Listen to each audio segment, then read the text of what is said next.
اے ماں تیری بیٹی کو زندہ جلایا جا رہا ہے.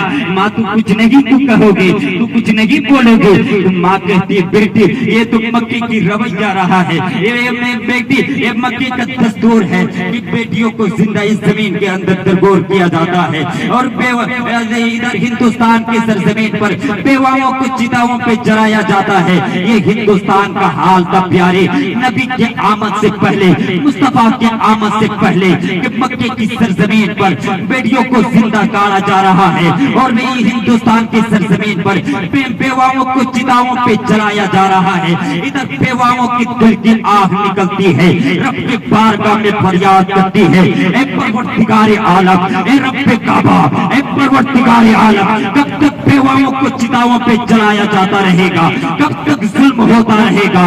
ادھر مکے کی سرزمین پر دفن ہونے والی لڑکیاں پکار رہی تھی, لڑکیاں انتظار کر رہی تھی. پروردگار عالم کب تک بیٹیوں کو زندہ کاٹا جاتا رہے گا, کب تک بیٹیوں کو زندہ زمین کے اندر درگور کرتے کیا جاتا رہے گا.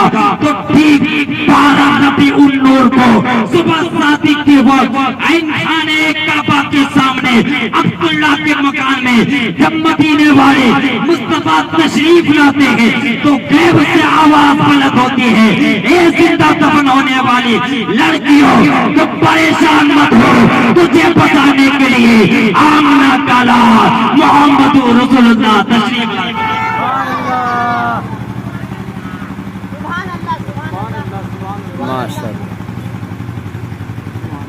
درود شریف پڑھیں اللہم صلی علی سیدنا شفیعنا نبینا مولانا محمد معدن الجود والکرم بارک وصلی والصلاة والسلام علیک یا رسول اللہ صلی اللہ تعالی علیہ وسلم. کہتی تھی بیوہ الہی بھیج جلوہ نور کا, دفن ہوتی بچیاں تکتی راستہ نور کا.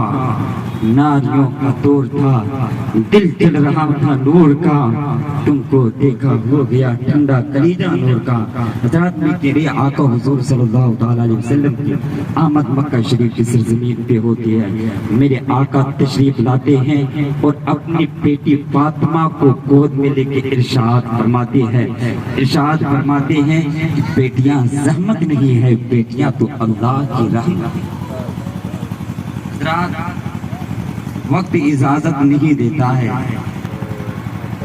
علماء کی فہرست لمبی ہے, اس لیے میں اپنی گفتگو کو یہیں پر اختتام کرتا ہوں. انشاءاللہ پھر کبھی ملاقات تو مکمل بات کی جائے گی. رہی کلی تو پھول کھلیں گے, زندگی باقی رہے تو پھر ملیں گے. وآخر دعوانا ان الحمدللہ رب العالمین. السلام علیکم ورحمۃ اللہ.